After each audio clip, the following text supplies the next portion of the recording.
इस video class में हम परसेंटेज को बेसिक से अर्थात बिल्कुल शुरू से समझेंगे, क्योंकि जब तक हम मैथ के बेसिक तथ्यों को नहीं समझेंगे तब तक हमें मैथ के सवालों को सॉल्व करने में परेशानी होती रहेगी। तो अगर आप गणित में कमजोर हैं तो इस वीडियो को जरूर देखें। सबसे पहले जान लेते हैं कि परसेंटेज का मतलब क्या होता है, परसेंटेज का अर्थ क्या होता है। तो देखिए, प्रतिशत का अर्थ होता है प्रति सैकड़ा। प्रतिशत वह भिन्न होती है जिसका हर कितना होता है, 100 होता है, और अंश कोई भी संख्या हो सकती है। अंश को दर प्रतिशत कहा जाता है। और जैसे x परसेंट का तात्पर्य क्या है, तो x परसेंट का तात्पर्य है 100 में से x। इसे प्रतिशत चिन्ह से व्यक्त किया जाता है। जैसे हमने कहा कि 10%, तो 10% का मतलब है 10/100। इसी प्रकार से अगर हमने कहा कि 20%, तो 20% का मतलब है 20/100। 30% का मतलब है 30/100, और 50% का मतलब है 50/100। इसी प्रकार से अगर हम कहते हैं 80%, तो 80% का मतलब है 80/100। 120% अर्थात 120/100। इसी प्रकार से अगर हम कहते हैं 300%, तो 300% का मतलब है 300/100। अब हम जान लेते हैं कि प्रतिशत को साधारण भिन्न में हम कैसे बदलें। देखिए, जैसे प्रतिशत दिया हुआ है और हमें क्या करना है, साधारण भिन्न में बदलना है। तो इस प्रकार से जैसे यहाँ पर 10% दिया हुआ है, तो 10% का मतलब क्या हो गया, 10/100। अब हमें क्या करना है कि इसको साधारण भिन्न में बदलना है। तो हम क्या करेंगे कि इसको काट लेंगे, 10 एकम 10 और 10 दहम 100। तो ये हमारा आंसर निकल के आ गया 1/10। ये हो गई हमारी साधारण भिन्न, यानी कि हमने प्रतिशत को साधारण भिन्न में बदल लिया। इसी प्रकार से अगर हमें 20% को बदलना है साधारण भिन्न में, तो 20% का मतलब क्या है, 20/100। और इस 20/100 को हम साधारण भिन्न में बदल लेंगे, तो 20 एकम 20 और 20 पंचे 100। तो ये हमारा आंसर आ गया 1/5। इसी प्रकार से अगर हम कहते हैं 60%, और इस 60% को हमें क्या करना है, साधारण भिन्न में बदलना है, तो 60% का मतलब हमें पता है कि 60/100। और इस 60/100 को हम जो है डिवाइड कर लेंगे, तो हम इसको 20 से काट लेंगे, तो 20 × 60 और 20 पंचे 100। तो हमारा ये आंसर निकल के आ गया 3/5। तो हमने इस प्रतिशत को साधारण भिन्न में बदल लिया है। अब आगे देखते हैं कि भिन्न को हम प्रतिशत में कैसे बदलें। तो देखिए, इसमें हमें क्या करना है कि जैसे 1/10 दिया हुआ है, 1/10 दिया हुआ है। अब हमें क्या करना है कि इसको प्रतिशत में बदलना है। तो हम इस 1/10 में क्या करें कि 100 का गुणा कर देते हैं। ठीक है, तो 1/10 में हमने क्या किया, 100 का गुणा कर दिया। तो जब हमने 100 का गुणा कर दिया, तो इसको हमने डिवाइड कर दिया, तो 10 दहम 100। तो ये हमारा आंसर निकल के आ गया 10%। ठीक है, तो भिन्न को हमने क्या किया, यहाँ पर प्रतिशत में बदल लिया। इसमें हमने क्या किया कि इस जो भिन्न वाली संख्या है, इस भिन्न वाली संख्या में हमने डायरेक्ट 100 का गुणा कर दिया। इसी प्रकार से दूसरा एग्जाम्पल देख लेते हैं। जैसे अगर कह रहा है कि 1/5 को हमें क्या करना है, प्रतिशत में बदलना है। तो 1/5 के लिए हमें क्या किया कि 1/5 में डायरेक्ट हमने 100 का गुणा कर दिया, और इसको हमने डिवाइड कर लिया, काट लिया। तो 5 का हमने 100 में भाग दिया, तो ये 20 बार गया। तो ये हमारा आंसर निकल के आ गया 20%। 1/5 को हमने क्या किया, प्रतिशत में बदल लिया। तो ये कितना निकल के आया, 20% निकल के आ गया। इसी प्रकार से एक और एग्जाम्पल देख लेते हैं। 1/2 अगर ये भिन्न है और इसको हमको क्या करना है, प्रतिशत में बदलना है, तो 1/2 में हम क्या करेंगे, डायरेक्ट 100 का गुणा कर देंगे और इसके बाद 2 से हम ये डिवाइड कर देंगे 100 को, तो ये 50 बार कट जाएगा, तो ये आंसर हमारा निकल के आ गया 50%। ठीक है, तो इस प्रकार से हमने भिन्न को प्रतिशत में बदल लिया। अब देखते हैं आगे, प्रतिशत को दशमलव में बदलें। यानी कि प्रतिशत में संख्या दी हुई है और हमें क्या करना है, अब दशमलव में चेंज करना है। तो देखिए इसमें क्या करना है कि 35% अगर दिया हुआ है तो हमको पता है कि 35% का मतलब है 35/100। और जब 100 को हम ये 35 में डिवाइड करेंगे, भाग देंगे, तो ये 0.35 हमारा आंसर आ जाएगा।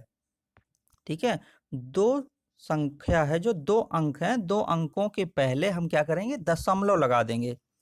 तो 35% का मतलब क्या हो गया, 0.35। ठीक है, तो ये हो गया हमारा प्रतिशत को दशमलव में बदलने का। इसी प्रकार से दूसरा एग्जाम्पल लेते हैं। जैसे अगर दिया हुआ है 40%, तो 40% का मतलब हमें पता है कि 40/100। और जब हम इसको डिवाइड करेंगे तो ये आंसर आ जाएगा 0.40। ठीक है, दशमलव के बाद ये जो संख्या है इसको लिख देते हैं। तो यहाँ पर ये दशमलव कितना आ गया, 40। ठीक है, इसी प्रकार से अगर 85% दिया हुआ है और कह रहा है कि इसको दशमलव में बदलना है, तो 85% का मतलब क्या है, 85/100। और जब हम इसको डिवाइड करेंगे तो ये आएगा हमारा आंसर निकल के 0.85। तो इस प्रकार से हम प्रतिशत को दशमलव में भी बदल सकते हैं। इसके बाद देख लेते हैं कि अगर जो है कह रहा है कि 40 रुपए का 15% कितना होगा। ठीक है, 40 रुपए का कह रहा है कि 15% कितना होगा। तो अब देखिए यहाँ पर आपको ये समझना है कि का मतलब क्या होता है, गुणा। ठीक है, यहाँ पर कह रहा है ना 40 रुपए का, तो का मतलब होता है गुणा। तो हमने क्या किया कि 40 को 40 लिख दिया और कह रहा है का, तो हमने क्या किया, यहाँ पर गुणा का निशान लगा दिया। ठीक है, अब गुणे के निशान के बाद क्या कह रहा है, 15%। तो 15% का मतलब है 15/100। तो इस प्रकार से हमने ये संख्या रख दी 40 गुणे 15/100। अब हम इसको डिवाइड कर लेंगे। तो जब हम इसको डिवाइड करेंगे तो हमने इसको डिवाइड कर लिया 5 से। 5 का भाग 15 में दिया, 3 बार गया, 5 तिया 15। और 5 का भाग हमने 100 में दिया, तो ये 20 बार गया। अब हम इस 20 से 40 को काट देंगे, तो 20 दूनी 40। और ये जो 3 बचा था, 3 और 2 कितना हो गया, 3 गुणे 2 बराबर 6। तो 40 रुपए का 15% कितना हुआ, 6 रुपए हुआ। इसी को एक बार और समझ लेते हैं। देखिए क्या कह रहा है, 40 रुपए का 15% कितना होगा। तो 40 रुपए हमने उसी प्रकार से लिख दिए और यहाँ पर कह रहा है का, तो का मतलब होता है गुणा। ठीक है, तो हमने यहाँ पर गुणा का निशान लगा दिया। अब कह रहा है 15%, तो 15% का मतलब है 15/100। अब इसके बाद हम इसको डिवाइड कर लेंगे। तो 15 का जो है हमने काटा इसको 5 से, तो 5 तिया 15 और 5 का भाग हमने दिया 100 में, तो ये गया 20 बार। और इस 20 से हमने काट दिया 40 को, तो 20 दूनी 40। अब इस 2 और 3 को आपस में गुणा कर देंगे, क्योंकि अब ये डिवाइड नहीं हो रहे हैं। तो 2 तिया 6, तो हमारा ये आंसर निकल के आ गया 6 रुपए। 40 रुपए का 15% कितना होगा, 6 रुपए होगा। इसी प्रकार से दूसरा एग्जाम्पल देख लेते हैं। 500 का 40% कितना होगा। तो देखिए सबसे पहले हमने क्या किया, 500 को 500 लिख दिया। अब यहाँ पे कह रहा है का, तो अभी जो मैंने बताया कि का मतलब होता है गुणा, तो हमने यहाँ पर गुणा का चिन्ह लगा दिया। और फिर कह रहा है 40%, तो 40% का मतलब हो गया 40/100। अब हम इसको डिवाइड कर लेंगे। तो जब हमने इसको डिवाइड किया तो हम डायरेक्ट 100 से हमने 500 को काट दिया। 100 पंचे 500, 5 बार गया। और अब इस 5 को 40 में हमने क्या किया, गुणा कर दिया। तो 40 पंचे कितना निकल के आ गया, 200 हमारा ये आंसर निकल के आ गया। तो क्या कह रहा है कि 500 का 40% कितना होगा। तो 500 का 40% 200 होगा। इसी प्रकार से एक और एग्जाम्पल देख लेते हैं। कह रहा है 100 का 30% कितना होगा। तो देखिए सबसे पहले हमने 100 को 100 रख दिया और फिर कह रहा है का, तो का मतलब हमने यहाँ पे गुणा का चिन्ह लगा दिया।